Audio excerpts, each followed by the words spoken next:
Coming up, we make our way down a hill, take a look at this beautiful harbour, have a nosy in a fisherman's cottage, and make our way back up again.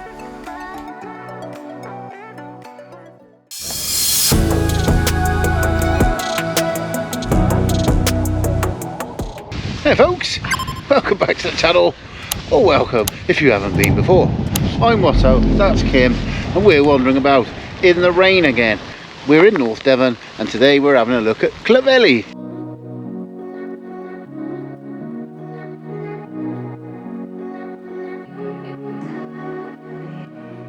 Right, you come through the visitor centre, where there's a cafe, there's a gift shop, all the usual stuff, and you head on down this path down to the village. Clovelly is a privately owned village, and the street is too steep for any kind of motor vehicles, so for centuries donkeys have been used, although they're not used to carry goods anymore, and there's other forms of transport as well, which I'll show you a little bit later on.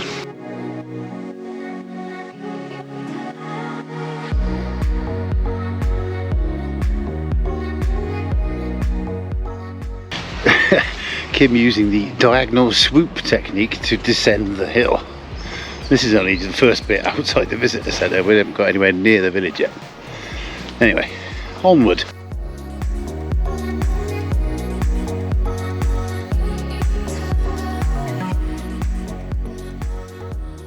We're making our way down the cobbles, and we've just been passed by the postman who's on his way back up, and he must be the fittest postman in England. He was flying back up. Let me just show you the descent.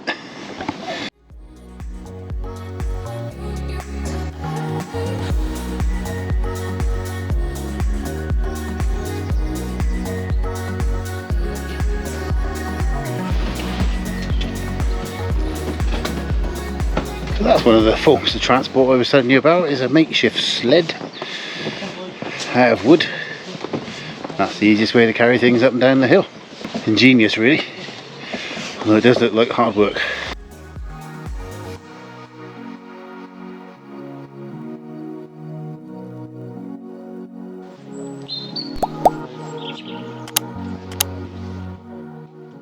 Clovelly is a very old village dating back before the Norman conquest, and indeed Clovelly Court, which sits above the village, has Norman features and was built by the Carey family, who owned the village until 1724. Since then, the court and village have both been owned by the descendants of the Hamlin family. The stone quay was originally built in the 14th century, reconstructed and extended in the 16th century by George Carey. Coal and limestone was shipped across the channel from Wales, limestone used to make lime for fertilising the fields, paint, and also in mortar for the buildings. Slates used for the roofing were bought from Delabole quarries in Cornwall. Other building materials to make the cob or harbour walls were local, and stones from the beach were used for the paving.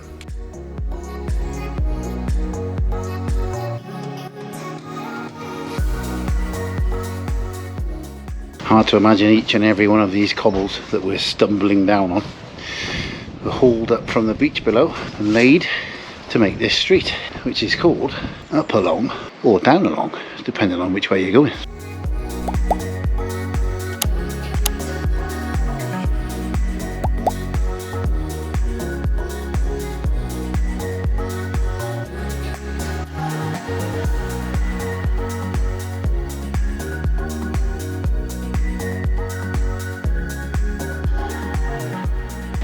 Lots of little alleys to dive down and explore, and we've got our first view of the harbour there down below. Absolutely stunning. Now there's a little bit of sun.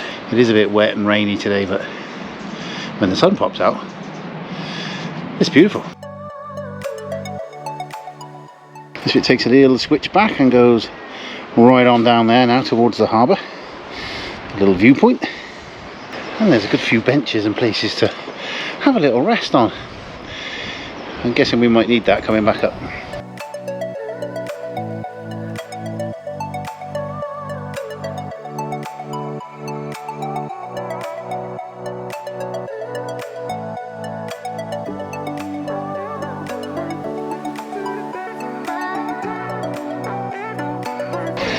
They're like a mountain goat, Kim.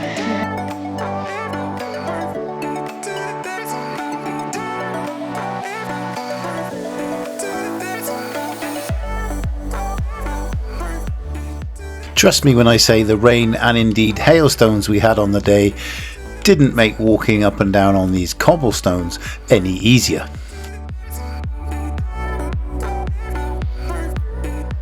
Well, we're very carefully making our way down. It is raining, so it's making the cobbles look slippier than they actually are. I am regretting the choice of trainers today instead of boots, but apart from that, we're doing alright so far.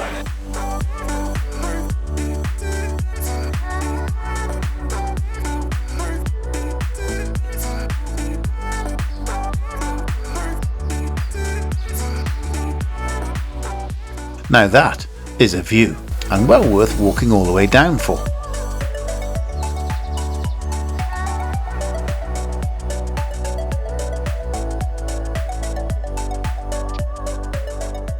Well, we kind of made it down to the harbour, just the last few bits to negotiate.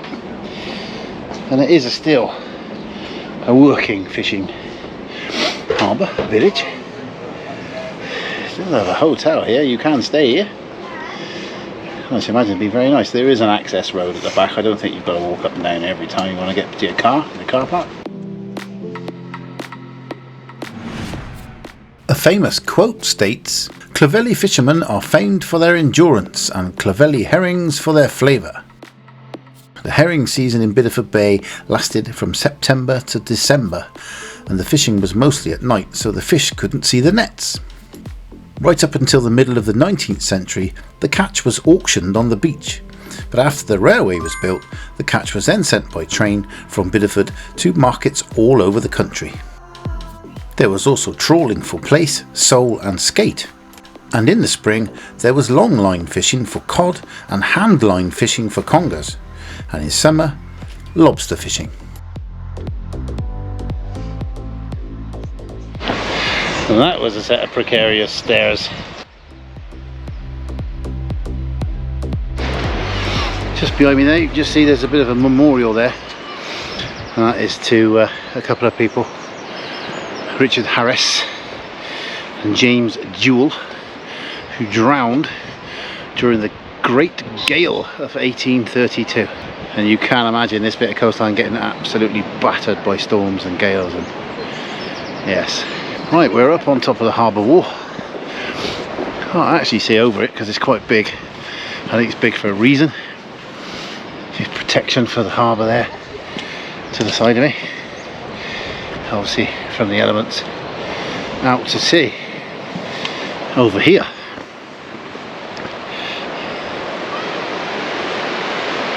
This being the Bristol Channel, North Devon coastline running all around here. And if you look far enough over there, you can see the coast of Wales. After enjoying a relaxing look around the harbour, it was time to make our way back up. Well, we've started our ascent, which I'm enjoying immensely.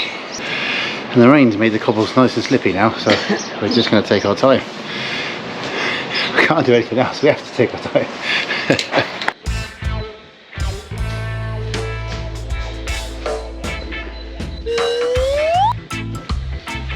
Top tip, if you're a fat lad like me, come up diagonally, take the edge off the gradient.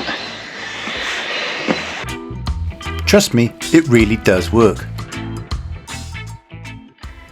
As well as lots of alleyways to explore, some of the cottages are open for you to have a walk around and are well worth a look.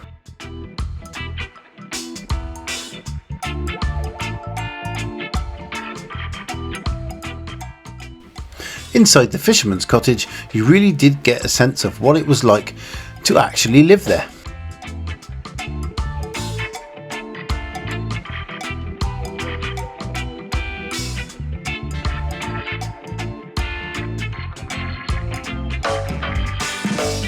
They used to melt fish bones down in a pot on the fire to make a form of glue. Every day is a school day. Wow, talk about being out of date. Right, time for Kim to take you upstairs.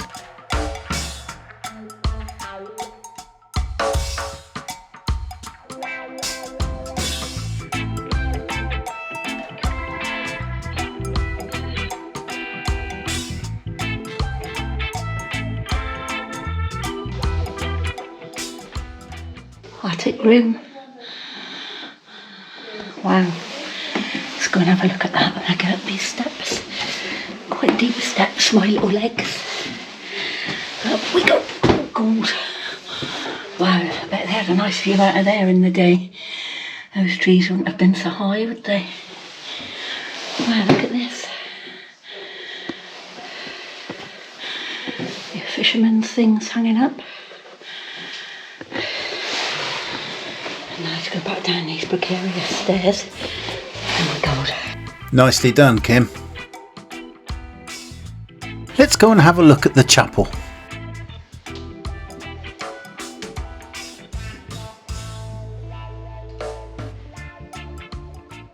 That was both the fisherman's cottage and the little chapel of St. Peter. Make sure you pop in and have a little look if you come in. It'd be silly not to. 3 fishers went sailing out into the west. Out into the west as the sun went down. Each thought of the woman who loved him the best, and children stood watching them out of the town. For men must work and women must weep. And there's little to earn and many to keep, though the harbour bar be none. 3 wives sat up in the lighthouse tower, and they trimmed the lamps as the sun went down. After listening to him for a bit, we headed back up to the top of the village, where there's a pottery, a silk shop, and the stables where the donkeys are kept.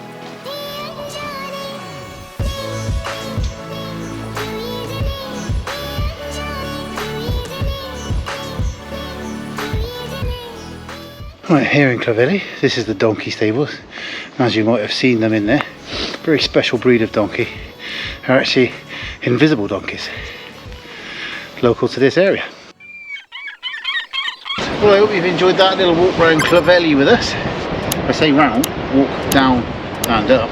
If you have, don't forget to give us a big thumbs up, subscribe to the channel if you can, and if you want to find out more about this general area here in North Devon, watch this video over here and we'll see you there. Say goodbye, Kim. Bye, Kim.